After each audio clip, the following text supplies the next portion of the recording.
Hello everybody, and welcome to episode 11 of Scapa 2020, the series. We are storming along with this week. We're at Wednesday morning, and we have woken up to an horrific day. It is blowing a doozy, it is tilling it down, and it is not a very nice day at all. Due to the wind, the only wreck that was diveable in the morning was this one, which is the Karlsruhe, which was the second dive of the first day. Now, if you watch my video of that dive then, you'll know that I said on the video this wasn't my favourite wreck, and I've got to be honest, I wasn't like super impressed with it when we did it the first day. So when I was told this was the only target available, I kind of went, oh, okay, in that kind of way that's, yes, but I'd rather do something else. But I was wrong, okay? I am the first to admit it. The dive on this boat today was superb. The viz was so much better than the first time we did it. The route we took was much more interesting. We saw some new cool stuff, and we got to see some of the stuff we'd already seen much better, and it really was just a totally different dive. It just goes to show, doesn't it? So we'll get straight on with the dive plan, and you can see for yourself. So we start off, as we did last time, coming down the stern shot line, which drops you somewhere about there.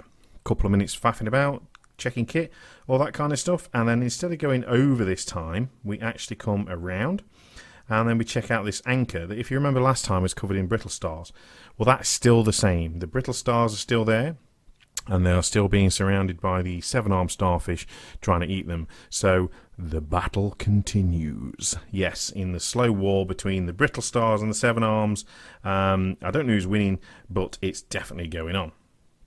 So moving around, we take another look at this A-frame prop support, which again, guys, is the only one you can see in Scapa. It's the only one that's left. All the rest are gone, so it would be rude when you're here not to check it out. So we go and check that out, and then rather than coming back over, what we actually do is stay on the hull side. Now, this is quite interesting. Lots of little sort of bits to see, and especially when you sort of get to the blast area, which is very apparent here. So this is obviously the turbine room where they blew it up and took all the cool stuff out. But they did leave bits. And those bits are quite interesting, so lots to see and do here.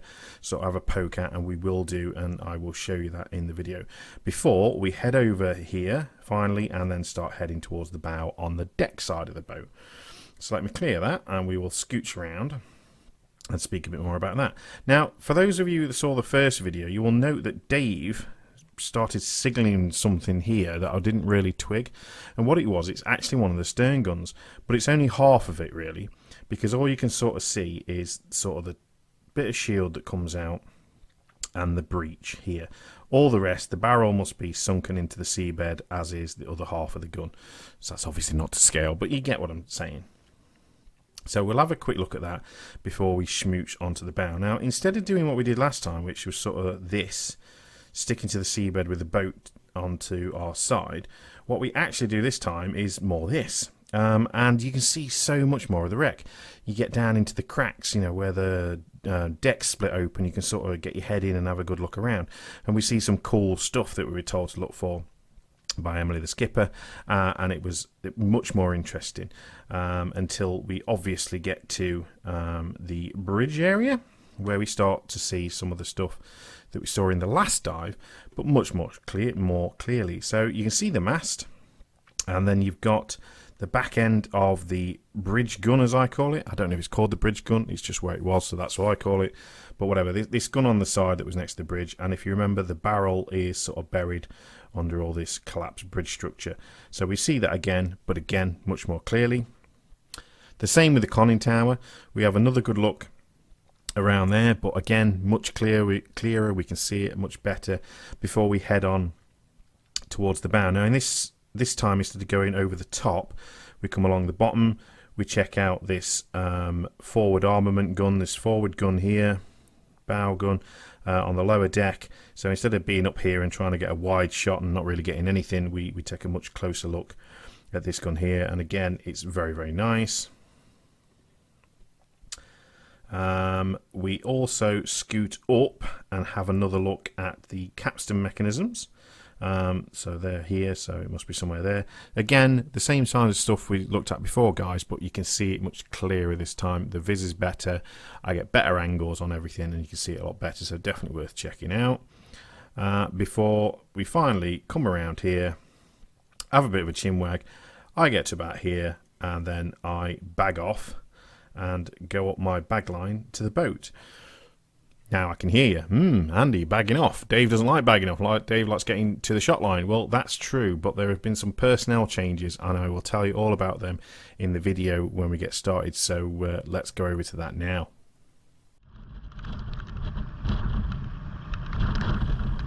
So, as you can see in here, guys, not a very pleasant day today. It really was quite nasty, and hence the reason we had to dive the Karlsruhe, because there really wasn't any other options available to us. So, with regards to personnel changes, unfortunately, my buddy Dave had a bit of an incident on the Tuesday night, which meant that he was written off from diving for the rest of the week, unfortunately. So yeah, felt really sorry for him. It's a long way to come, and it's a lot of money to spend to just sit around not doing a lot. But because of the COVID situation, we had to form little bubbles of 4 on the boat that we kitted up with, and we weren't allowed to change that.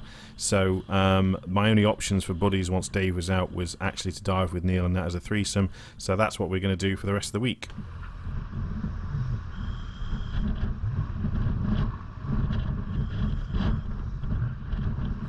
I should absolutely say at this point as well, Dave is perfectly fine. He's okay, no problems, nothing long term, and he's back to diving. So if you wanted to know, don't worry about it. He's absolutely fine.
So welcome once again, guys, to the Karlsruhe. So yeah, it might not look it just here, but the viz on this particular dive was much better than last time we were down there.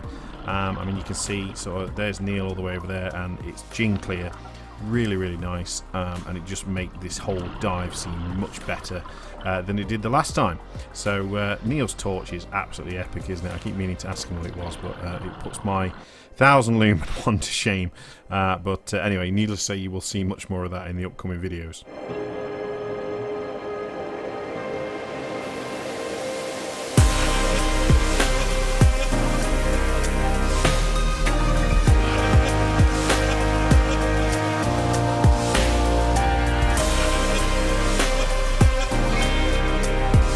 So just got the go from Neil there that all's good with his unit. So we're going to head round to the back of the boat.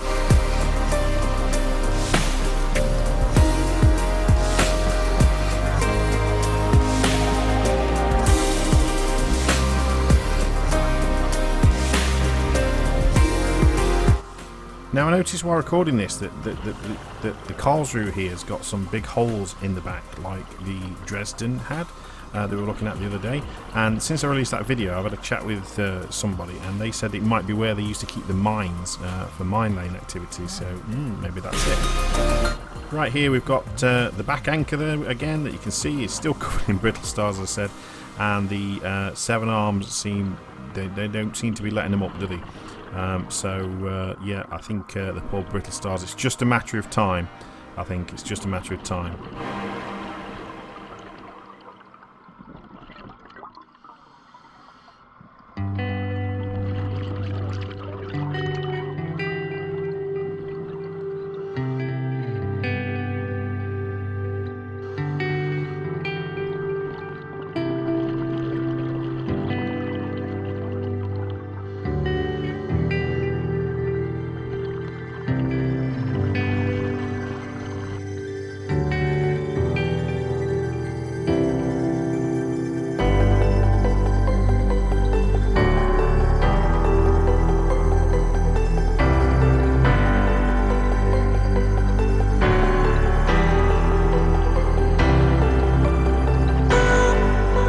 So here we are, guys. Again, a better look at this A-frame support with part of the bearing housing in it. So again, you know, I've banged on about this a few times, but again, it's the only one in Scapa you can see, so it's well worth checking out just for the scale and the size of this thing.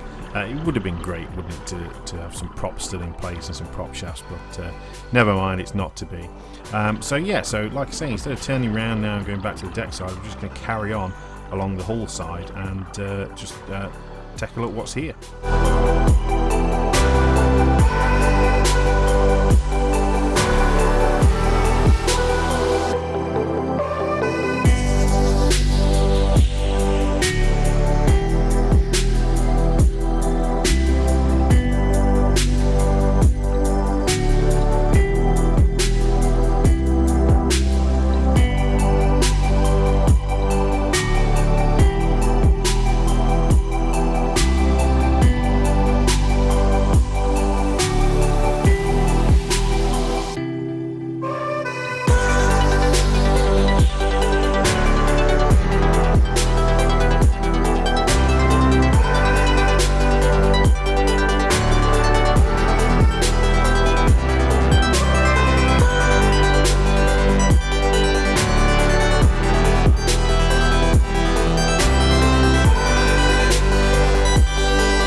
So here we are at the turbine room, and this is what I think is a bit of turbine.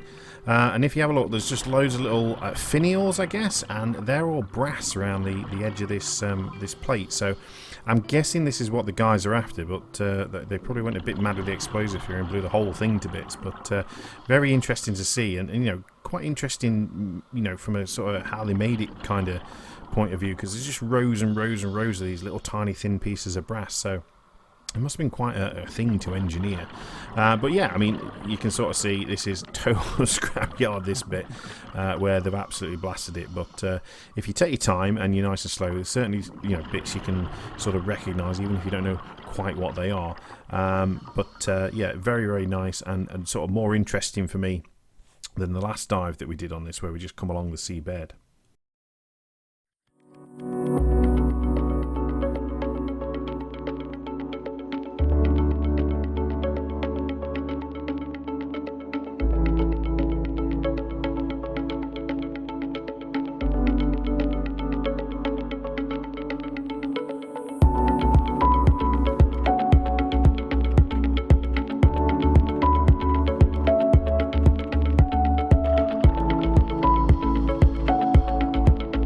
So we've kind of made it through the blast area, and there that I'm highlighting now, look, there's that stern gun. Now, I'm pretty sure this is what Dave was getting all excited about on that first day and flashing up. But I say, I didn't twig it. I was sort of, you know, finding my feet with things. And again, as you can see, it's mainly sort of ploughed into the seabed, unfortunately, so you can only really see the back end. But it's quite nice, but there's more to see at the front. So quick glance with that, and then we'll head towards the bow.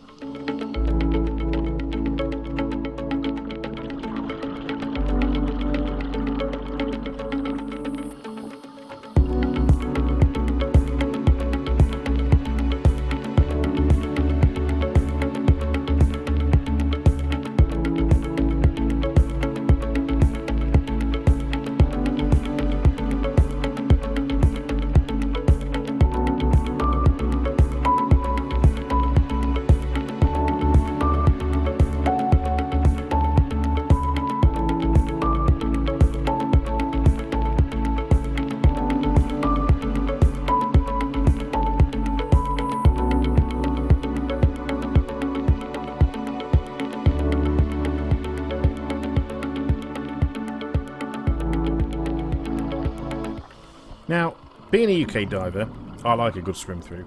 So what I'm approaching this dark hole here to stick my head in, and then when I get a bit closer I notice you can actually see green light the other side, so there's definitely a way through. And I spend a bit of time here just sort of gauging, can I get through there? I'm not sure. So I'm just having a little look around to see what's in there, and more importantly, all the stuff dangling from what would be the top, I guess. And then all of a sudden, this big fish coming. You see him? There we are. He just keeps coming at me and coming at me and coming at me. And I thought, oh well. But anyway, he turns and does it. So at that point, I think this is probably a little tight, but what I do decide to do is go and have a look at it from the other side to see how bad it is from that side.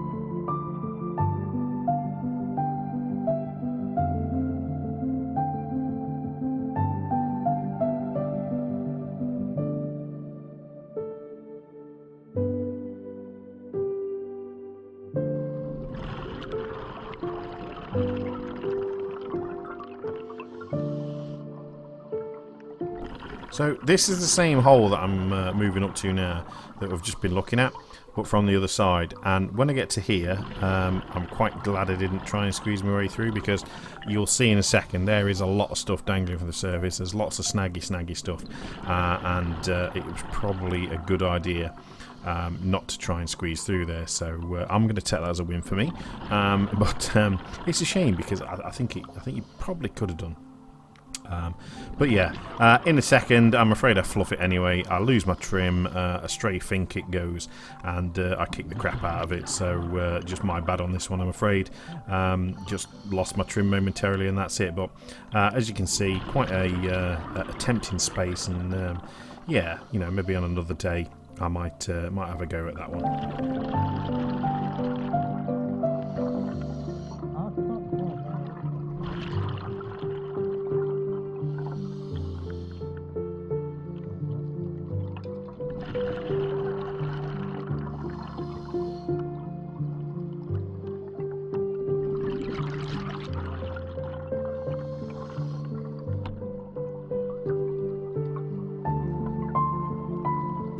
Yeah, I've made such a goddamn mess of it. I have to turn around and apologise to Neil at this point, because if you were going to have a look down there, then sorry, you're not anymore.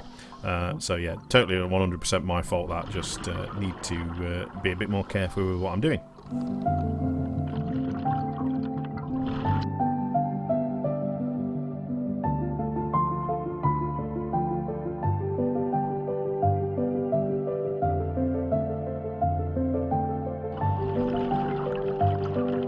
So as we're moving forward, we are getting to the boiler rooms here, and the way I can tell is because if you have a look through all that, it's a load of coal, and then there's a few bricks. Now, Emily had been telling us to look out for these, and basically they're fire bricks. It's what they'd line the bottom of the furnaces with when they were shoving coal in, and the bricks have got this funny kind of sulphurous yellow colour. I don't think I can see, you can quite see it on the video, but they're quite a weird yellow colour.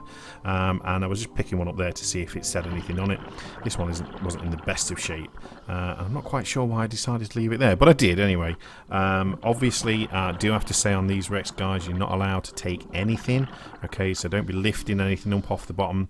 It all has to stay there. These are very, very protected wrecks, and really, that was my bad. I shouldn't really have moved that either. So, but it's just nice to have a look at them, and they're just an odd colour for being under the water.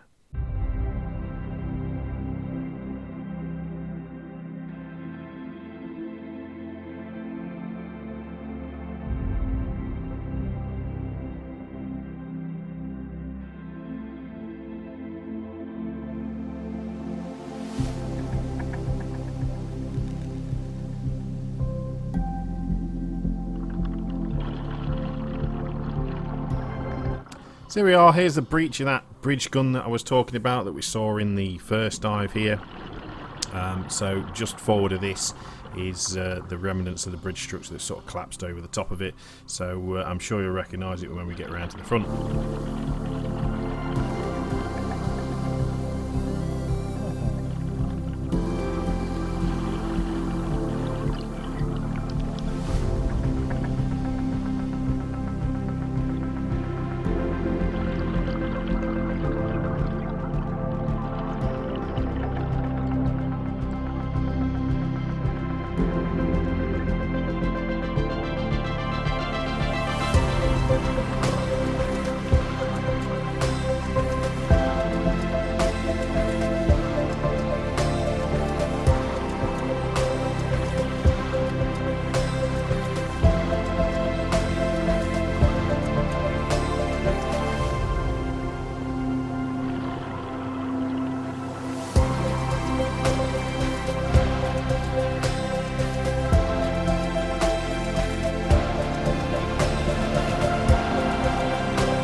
So here I am just tracing that barrel through the wreckage, and there's the end of it again.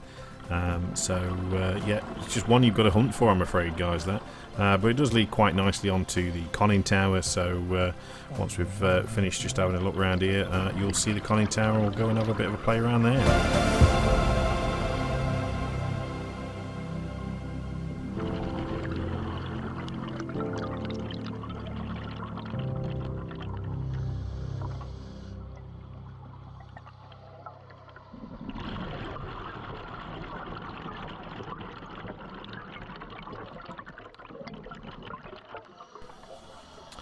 So again, guys, just to let you know, this conning tower has peeled totally away from the deck, and it is just sort of resting on wreckage on the seabed. And one would imagine over time, once that rusts away, this conning tower is going to get a mind of its own and roll off somewhere. So I'm not quite sure it's where it should be in relation to the rest of the boat, whether it's moved forward or backwards. But at least it's quite clear, and it is definitely one of the more accessible ones. You know, you can go and stick your head in and have a good look, which I think is exactly what I do now, actually.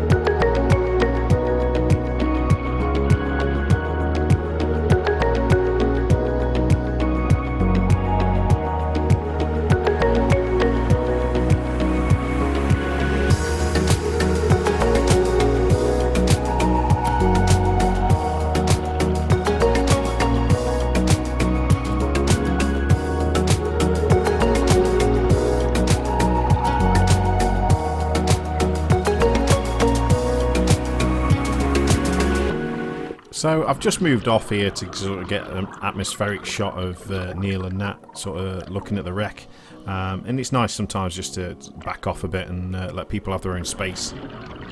But I think we've got some really nice shots, you know, with the torches flickering around in the back. It's quite nice, and it gives a sense of scale to the thing, doesn't it?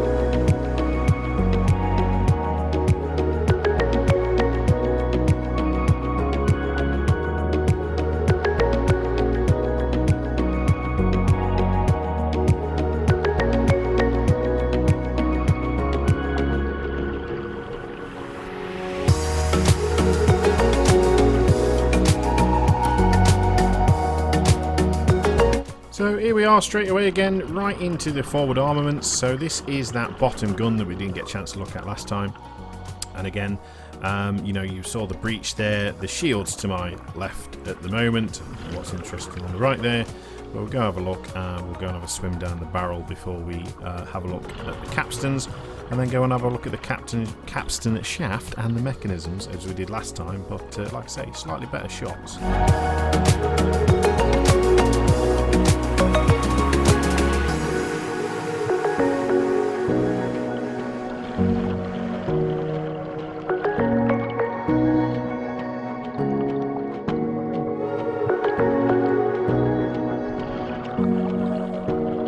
So a bit more of an explanation for you guys. I'm checking with Nat what her bottom time is, because we're all diving very different profiles here. So Neil's obviously on his rebreather, so basically has no deco time ever. I'm on twin sets and diving ADP, so I've got a 50% stage. And Nat is sort of doing the super basics, sort of 15 litre and a pony.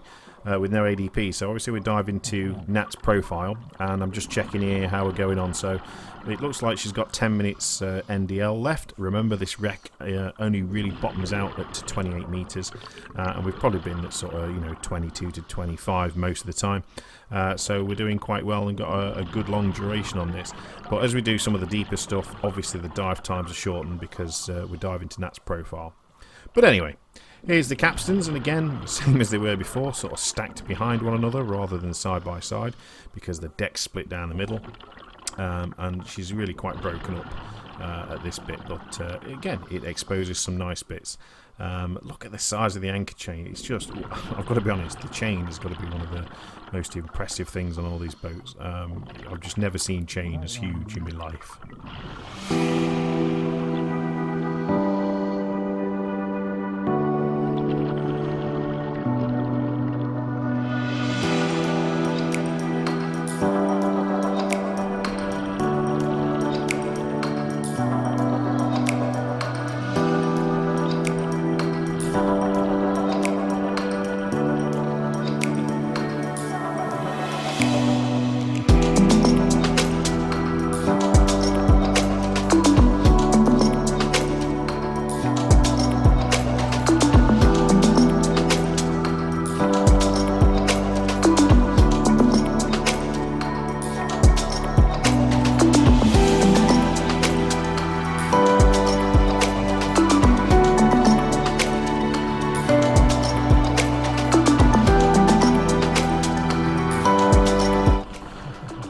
So here are the capstan bases, the steam driven ones again. So this time I'm sort of on the left side of it, I guess.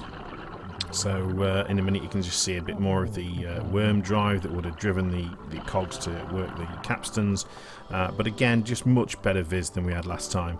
And when I turn around this time, I've not got the walking club behind me, so that made a nice change compared to the other dive. So yeah, again, it's definitely worth sticking your head in here, guys, and having a look, because you know, I've never seen anything like this before.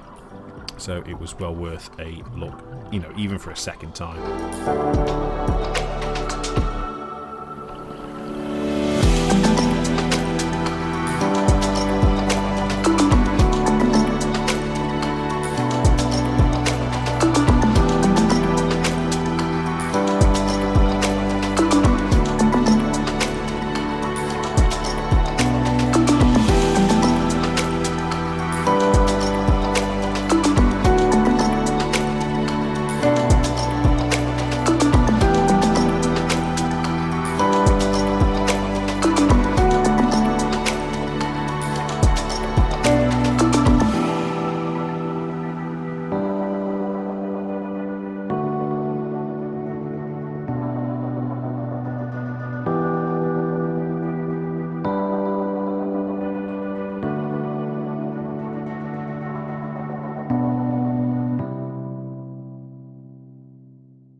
Okay, so now we're at the bow, and I'm just going to check again with Neil and Nat where we are with dive time and who's got what deco and all that kind of snaz. I've got it with me.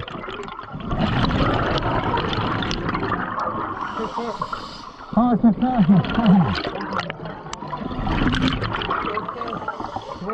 Okay, what's that on?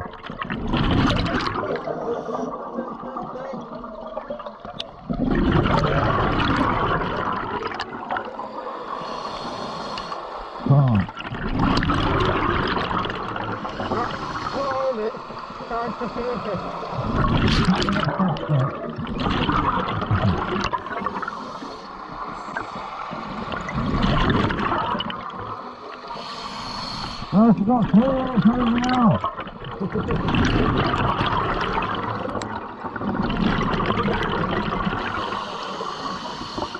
Oh, cool. I'm gonna go. You stay. You're going up? Yeah, I'll see you later.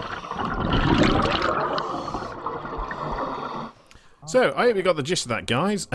One of the great things about diving with a rebreather diver is they can talk through their mouthpiece to a certain extent. So, and I'm pretty good at talking through my reg as well. So, we sort of worked out that Neil had got a bit of time to surface. Nat had got 4 minutes bottom time. But I'd already racked up 5 minutes time to surface. So, because I needed to visit the little boys' room, I decided I was going to go and leave them to it.